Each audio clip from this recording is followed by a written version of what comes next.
Welcome to the Javier Mendez podcast. We are here with Coach Javier. We're heading into the summer, waiting for gyms to open. Just watched a few UFCs happen. The first one was dynamic. The next two, it was a little harder to watch. I don't know, maybe because there wasn't the crowd and the energy. What do you think, Jav? The last one was, for me, really nice. It was awesome to watch. The one with Glover and Anthony Smith. Actually, I went to sleep on that one, believe it or not. I don't know why. I mean, that was a great fight, but I went to sleep on it, man. I was like, I caught myself sleeping. But the last one I watched all the way through, very entertaining. The second one wasn't I don't know. Maybe I was tired. Maybe I was tired because that main event was something else where you can go a lot of different ways on that one. Like it should have been stopped. Yeah, actually, it should have been stopped. The corner should have stopped it, or the ref should have stopped it. Somebody should have stopped that fight. That didn't need to go that long.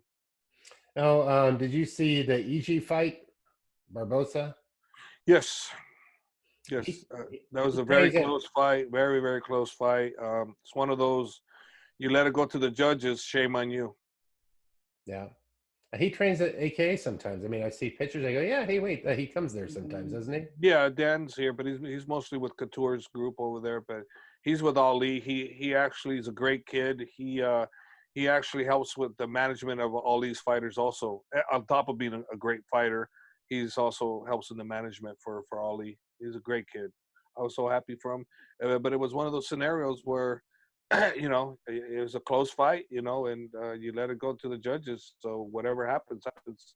Same thing happened to us with Mowgli, Gabriel Benitez. It went to the judges. So, you can't really, when you let that happen, it's like, oh, we should have won. Oh, we won. But, the bottom line is you let it go to the judges, and it's would have, could have, should have now time, because there's nothing you can do that's going to bring that W back, and complaining about it.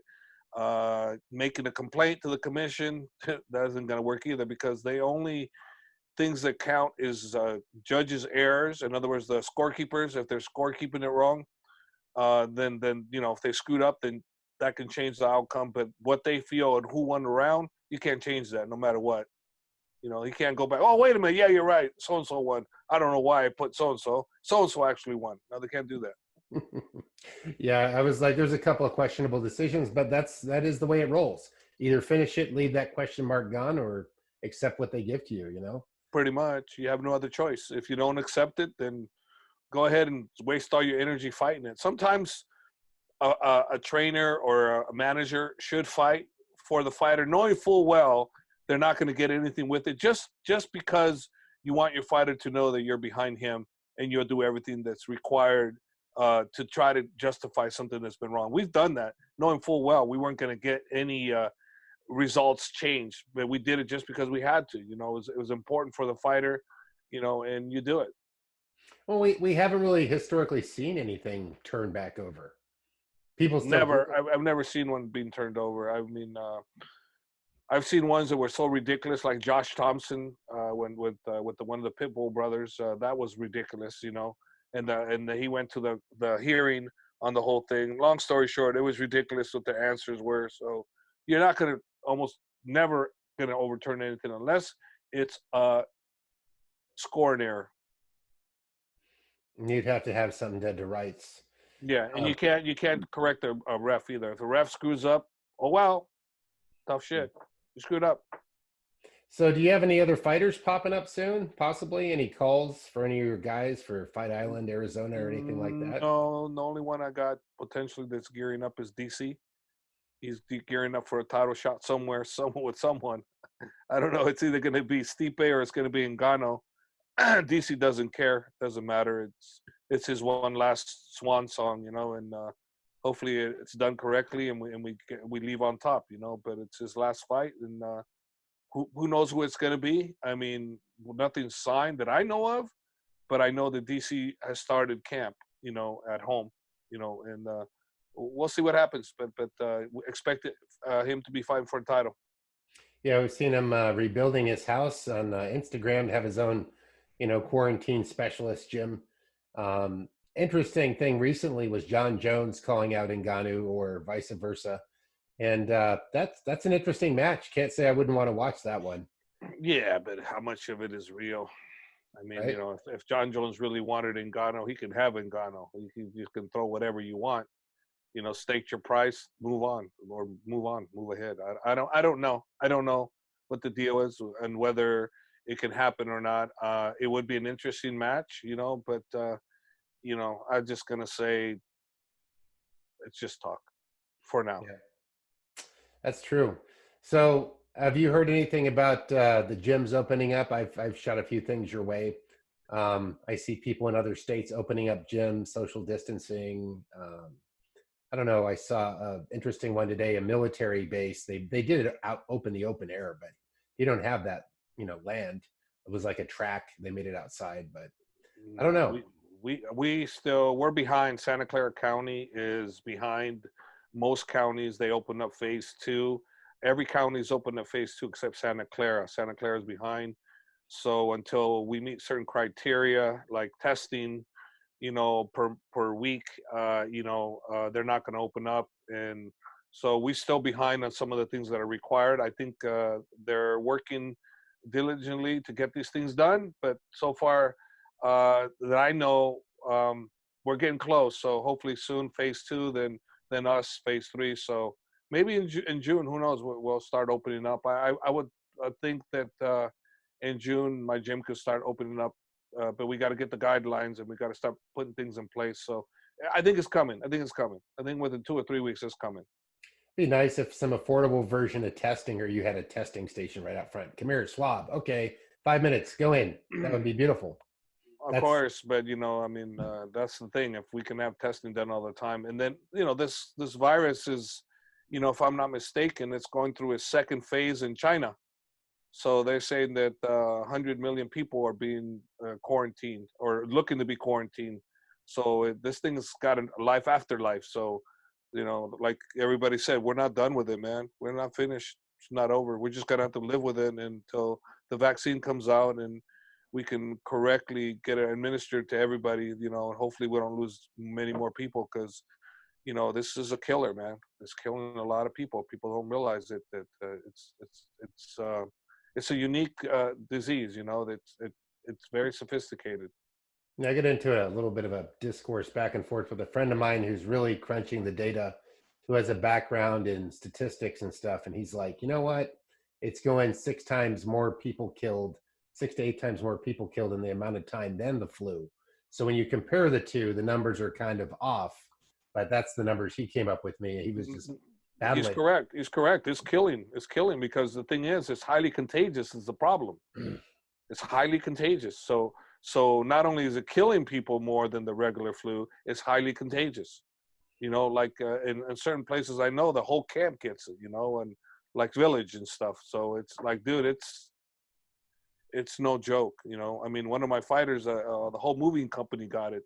A moving company, the whole everybody, all the employees, workers, owners, they all got it. So and then sometimes I know some people that have gotten it, and they're all fine. Every single one of them was fine. They had a slight fever, and that was it.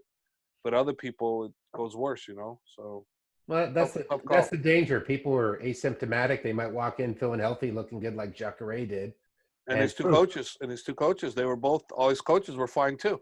So those guys are roaming around the streets and infecting everybody, not realizing they're infecting everybody they're around. So it's one of those deals where following the distancing rules and no shaking hands or any of that thing in nature, it's nice. And wearing the mask. If you wear the mask everywhere you go, then those guys like Jacare and they that have it, they're not infecting anybody. Yeah, that's it's an interesting thing. I just see how, in your reality and my reality, we're healthy.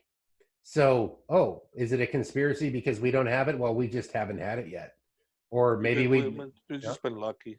right? We've been lucky. Yeah, I think so. I think so. I think if we lived in a more crowded space, I mean, California, though highly populated, the living here is different than some places like Europe where you're pretty much on top of each other. And definitely China, everyone's on top of each other. I've been there. Um, Yeah, but it's a miracle how they only guys started there, but they only got 83,000 people totally infected. How much it is that true? How much it is that true? Man, it's so hard to believe all that. It started there, but yet the US of A, is like 1,500,000 plus and growing, infected people. And China only 82, and it started there. And I don't know, man. I just don't know about these figures, these worldwide figures. Even the US, I'll bet you it might be more than what we have, because you got to remember, a lot of people that have it don't go to the Yeah. hospital. Number one, or number two, aren't tested for it. So, and they have it. Yeah, So it's that asymptomatic thing. Hey, you look good, you feel good. Oh wait, you went to the grocery store and infected 5 people and you didn't know it. That's kind of what happens. People got to take it seriously. There's people that believe it doesn't exist. We know too many people personally, and friends of friends that have had it. So definitely going to stay on top of that. I want to jump into fan questions with you, Hav. We got quite a few. Let's see how many we can get to today before I wear you out here. okay, we're done. Okay, this one's from Ace A. Have you spoken to Khabib on his current emotional state? How is he feeling? Does he need more time to gather himself before training for Justin? Well, from what I read, and I didn't talk to Khabib, I have not spoken to him about fighting or anything of that nature. I've just been speaking to him about other issues. He's in as good a spirit as he can be. It's all in God's hands what happens. And but from what I read, Justin, Khabib said he can be ready as far as July. And this is what I read on the media, not what I spoke to Khabib about, because we have not discussed any fights, or fighting anybody whatsoever. So Justin says he's not ready in July. He don't want that quick of a turnaround. So it'll be September, if anything, with Justin. That makes sense to me. Let's see here. This is Ultimate Team 7. I hope Khabib will retire at 30-0. He has nothing else to prove. He's the best fighter in the world. Nobody dominates like he does. Okay, more of a statement. This is from Tariq Hobram. Hey, has Coach ever gotten mad with Khabib? Never gotten mad. Well, that's a good question. That's a very good question. I have never been mad at him. Great question. No, I've never been mad at him. There was one time when I realized that he doesn't listen to me like I think he does, when he almost got he was actually getting in a real fight with the fighter here. And, he was coming after this guy, and because the guy was an idiot, and Khabib was justified in wanting to smash him. And I tried to get to him at that particular point. I wasn't getting to him. So I got a little frustrated because I couldn't get to him. Not that I was mad at him. So that was the worst ever. And, that person deserved more than what Khabib was trying to do to him. Yeah. Nothing happened, though. Oh, good. Someone got disrespectful to the wrong person. Yeah, he did more than that. So he deserved the beatdown, to be honest with you, but nothing happened. Not that Khabib didn't try to give him what he deserved. It's just we didn't let it happen. Wow. That was a great question, Tariq. This is from Ace A. Now that Islam Makhachev is raised as ranked number 12 since Hernandez lost, what is the most suitable matchup for him you think of? I'm thinking Iaquinta or Felder. Either one's fine. Iaquinta's fine. Felder's fine. I like Iaquinta, but Felder's fine too. Either one of them I think is correct. It just depends on whether they want a higher ranked guy than them. They want a lower guy ranked. Everybody's always trying to get to the title shot. So what does Al benefit from Islam? What does Felder benefit from Islam? Nothing, other than just the fight to get through. So, for them, it's a matter of what's going to advance me to the ranking. That's the problem you have with those guys. It's not a matter of, who should fight. It's a matter of who will fight, because their status gets jeopardized. What does Felder have by fighting Islam? What does Iaquinta have? Nothing. What's at stake for them? A loss that could hurt them.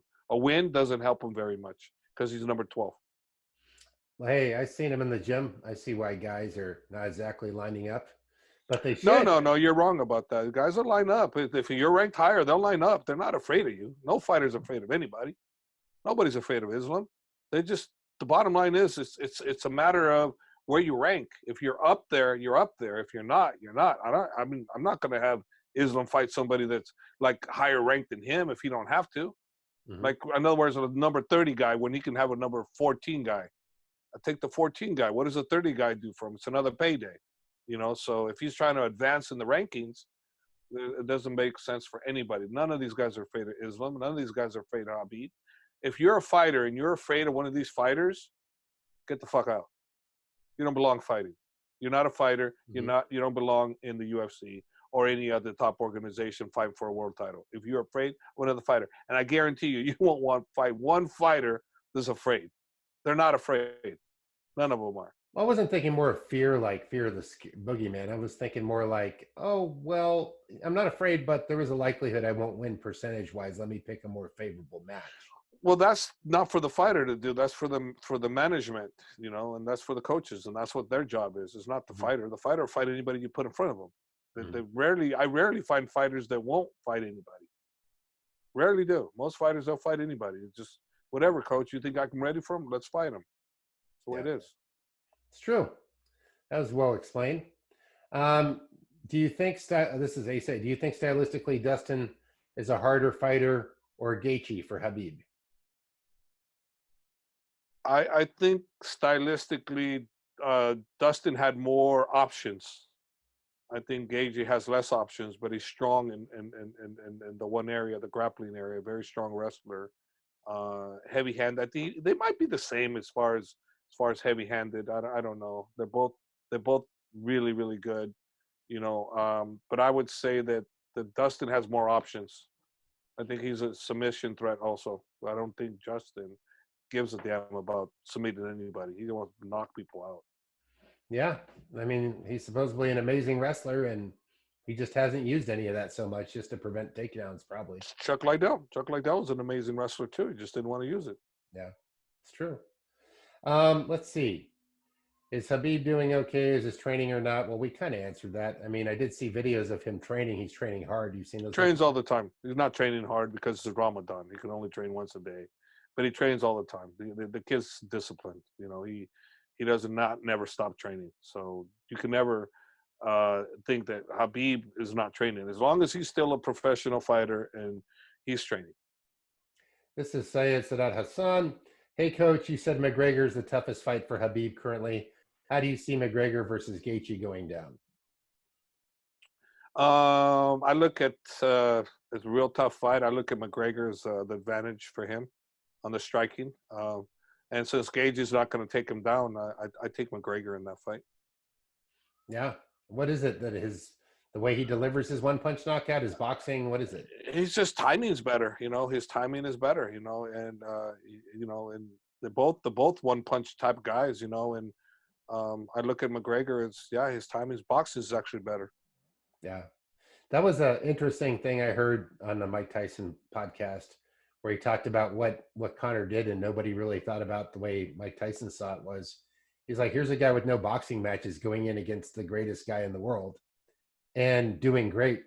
And he says, imagine somebody jumping in with me in my prime who had no boxing experience. What would have happened to them? You know? Yeah, yeah. Just the difference is Mike Tyson will kill you with one punch. Mayweather chose not to do that to Connor until the later rounds when he started putting on, more thing. I think the deal was for Mayweather to make it last long, and that's what he did. That's why he threw no punches within the first 3 rounds and allowed Connor to win some rounds. It wasn't that Connor earned them rounds. Mayweather chose to let him win those rounds. But when Mayweather did try later, Connor was still in there. He was in there. He was in the game. He was in the game. But Mayweather played it safe. He wanted to make sure that nothing would get in. So he didn't try to shut him down right away. He took everything that he had, looked at all the angles, picked all the spots where he could get it. And once Mayweather knew it was safe, then it was his time. Here's a good one. Coach, do you have full confidence in Habib's ability to not only take down Justin, but keep him there, given he was a D1 All-American in college? Yep. Habib's that good, D1 All-American. It's a big accomplishment, but, it's like Habib has them too. He has them here. We have a lot of D1. We had Ed Ruth here, Romero Cotton, 3-time Division II national champion. Ed Ruth is a 3-time national champion. And then Habib has world champions over there to work with too. in wrestling. So, I mean, wrestling is not something that, he's never faced, So what he's never faced is somebody that's his equal on the ground.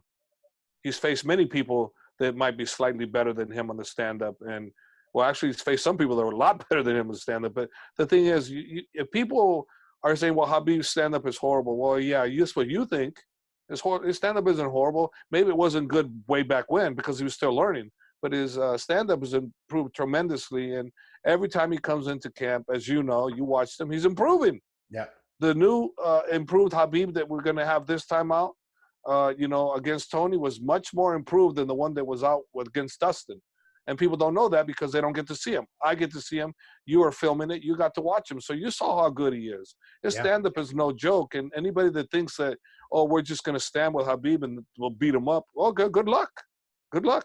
The reason why he does what he does is because I don't want him to stand. I want him to go to the ground because, I don't like the damage that the stand-up can do because it's an equal playing field for most people with him.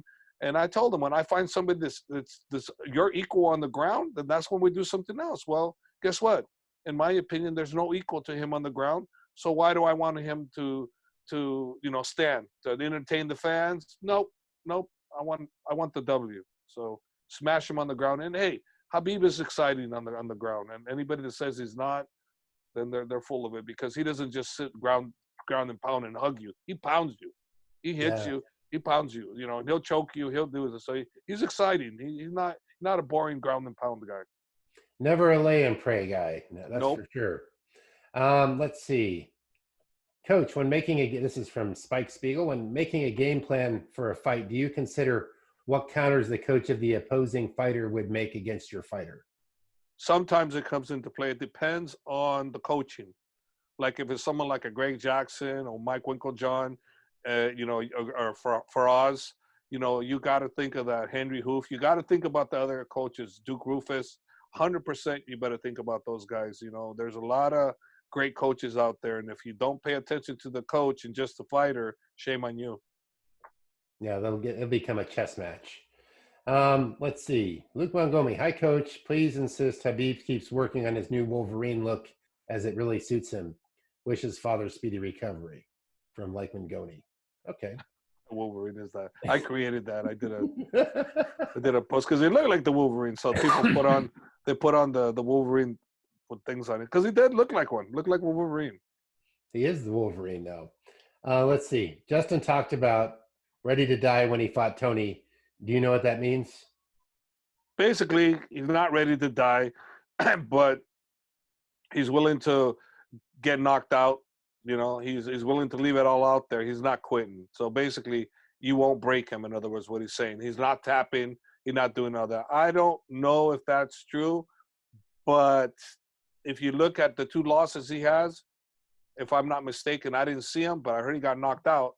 So I would say, based on that yeah, he's telling the truth. Saeed Sadat Hassan. Hey, Coach, who do you think wins, GSP or Khabib? Well, of course, you're going to have to have Khabib. Of course, I wouldn't go against Khabib. Anybody at 155? Nobody. I go anybody at 155, I go with Khabib, no matter who it is. Anybody at 155. Okay. And there's a couple people asking how Uncle Abdulmanap is doing, his father. His father, unfortunately, is not doing well. As a matter of fact, I just saw yesterday they put him on life support, so that's not good.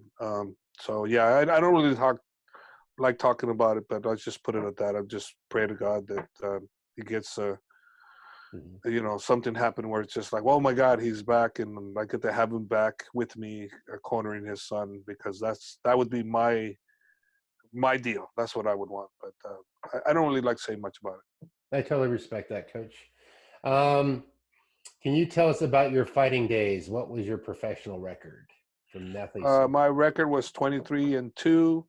I was a full contact world champion in the light heavy and the light cruiserweight division.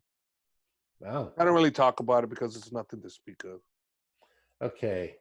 Have you ever asked Khabib his opinion on Eddie Bravo's 10th Planet Jiu-Jitsu system? I've always been curious on what Khabib thinks of Eddie Bravo.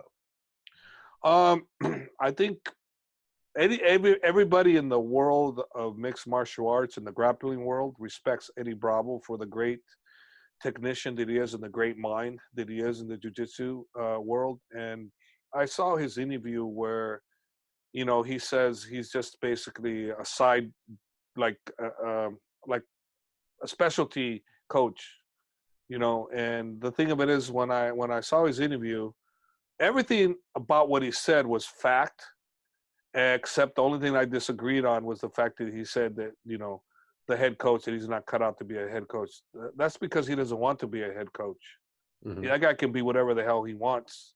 He just has to want it, and he doesn't want it bad enough because he said the right things. I've been in cornering hundreds of fights, maybe thousands of fights. But if you asked him, how good are you as a jiu-jitsu coach, he'll say he's one of the best. And proof is in what he does. Proof is in what his students do. If I'm not mistaken, a lot of his guys do really well in the competition world, So there's proof of how good he is and how good he can be. So as a coach, I think he's actually exceptional as a coach. I just think he doesn't want to be a coach. I think he's happy where he's at. And that's it, yeah. I just think there's a lot of mystique about it because people see that Tony works with him and Tony had a bunch of unique moves and Eddie Bravo made his name by being one of the first guys to beat a Gracie that just came from out of the blue, and that's what kind of cemented his reputation. But granted, but he's done more than that, since. I mean, he's grown an empire, So yeah, he beat a Gracie, but so what? If that's all you do, so what? But it's not so what with him. He's done more than that. He's advanced his 10th plan jiu-jitsu, made it worldwide, and it's something that he can be very proud of. He's done a great thing there. So all I'm saying is the guy's got a great mind. If he wanted to be a great coach, that can easily happen for him. Just depends on what he wants to do. Not a matter what he can do or what he's capable of doing. No, it's what Eddie Bravo wants to do. I think he's invented a lot of cool moves. He's like, you didn't grow up taking something like Taekwondo and then your teacher is the teacher that comes up with 50 new moves that are effective that you never saw at any other kata or whatever, any other moves that you would learn at any other Taekwondo school, you'd probably see pretty much the same. So that's the one different thing about jiu-jitsu is that it does evolve and they always are inventing new stuff. So that's what makes it unique. Let's see here. Let's see. Oh, have you or Khabib ever considered working with Renzo Gracie or John Danneher to improve his submissions? He does. Khabib, when we go to New York, he spent time with Renzo. Renzo is awesome. He's shown Khabib some moves, and this is all through Ali. So they're good friends. Renzo and Khabib and Ali, they're great friends. Renzo is Ali's sensei, so the lineage is there. So no, that's already been worked on. They've already worked out together. Renzo's already shown Khabib a lot of great stuff. I mean, Khabib is open-minded. He wherever something's effective, teach me. That's the way he is. He's not pro one particular style. He's pro all styles that work, just like his father. This is one you're probably going to like. As a former kickboxing champ, coach, how high a level do you think Izzy is in regards to striking prowess and ability? Would you consider him the best striker in the UFC currently? Israel Adesanya.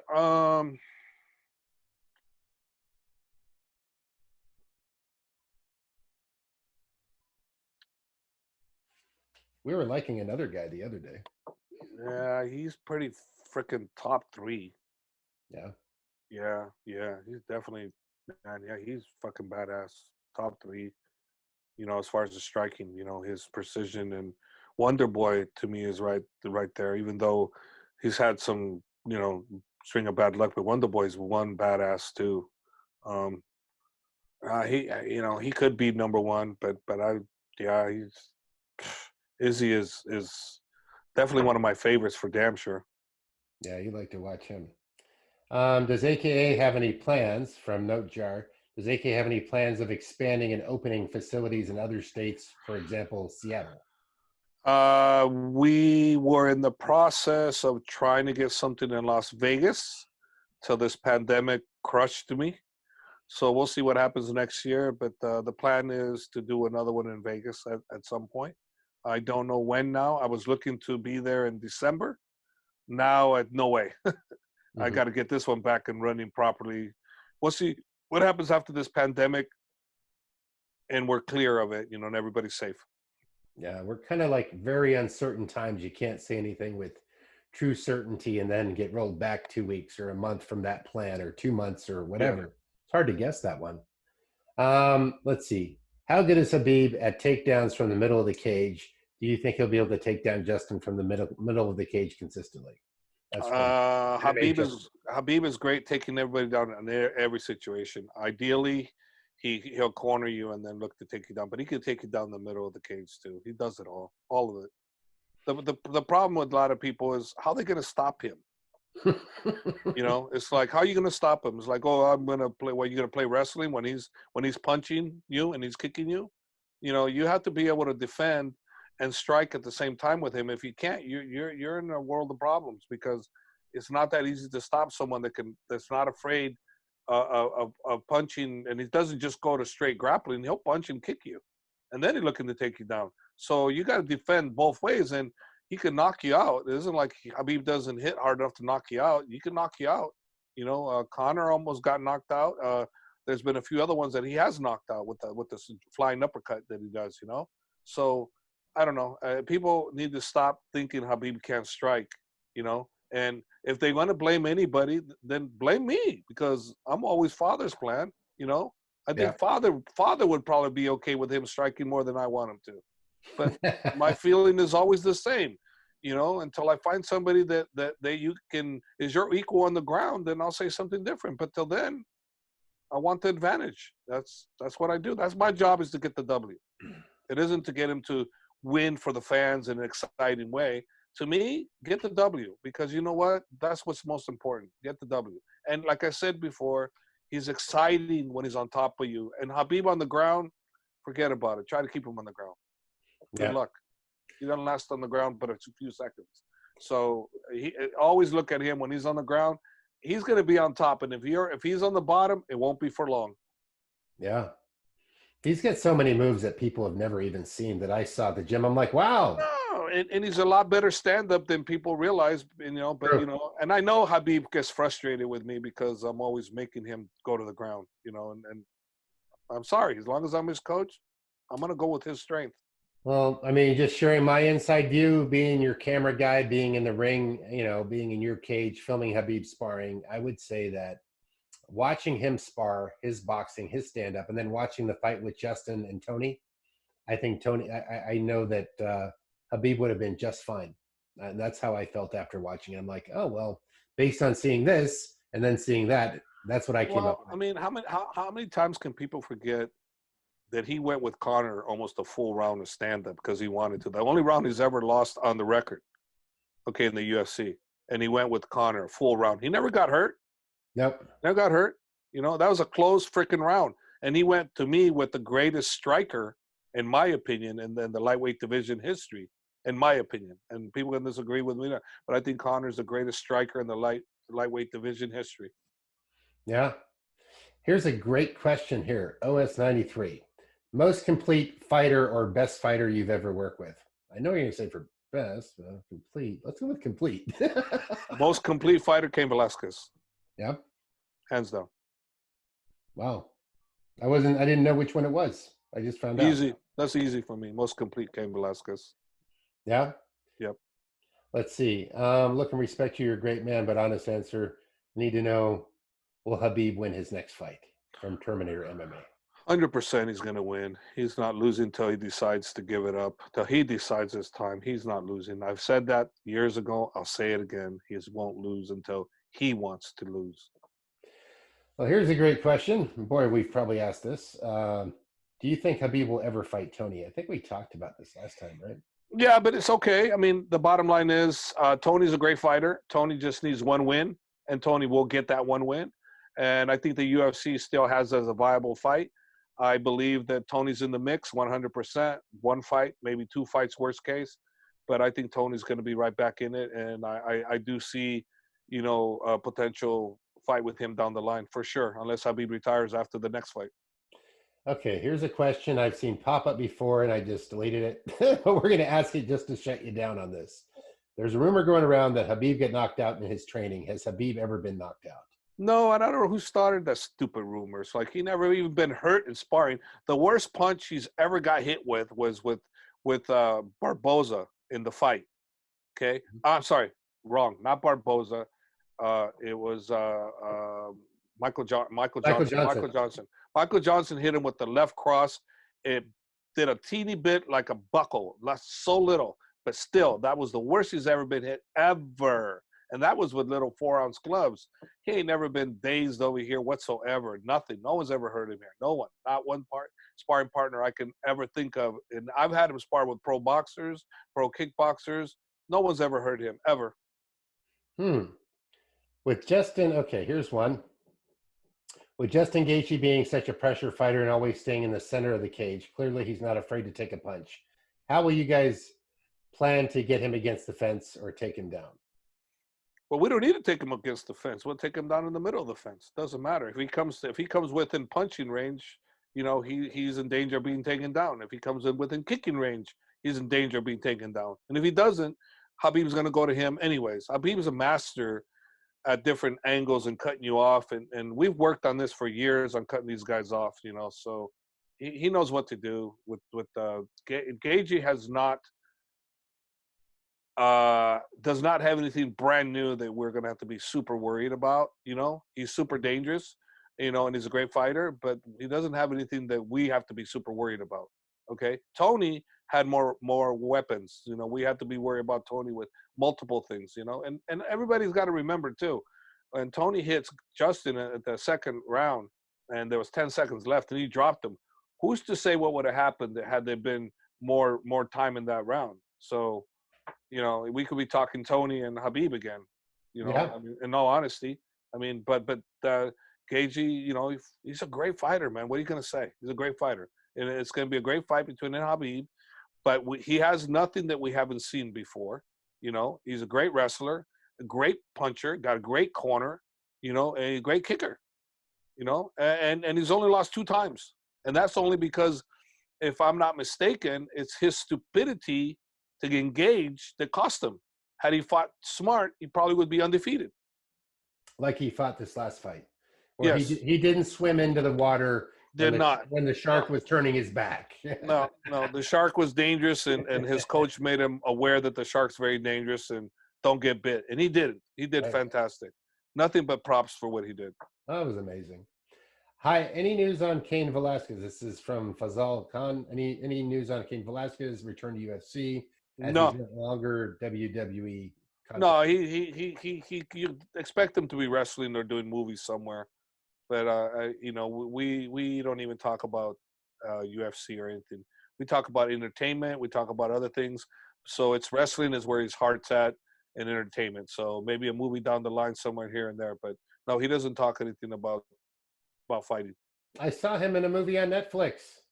He played the heavy. He was like the heavy, like the bodyguard, the hunter guy. It's pretty good. He did a good job on that. I was like, what? That's Cain. I wasn't even expecting him to be in that movie. I forget the name of it. L1, how long does it take for you to figure out someone has potential as a pro fighter? Can you tell quickly, or does it take a while sometimes? Sometimes it takes a while. Luke Rockhold, I knew right away.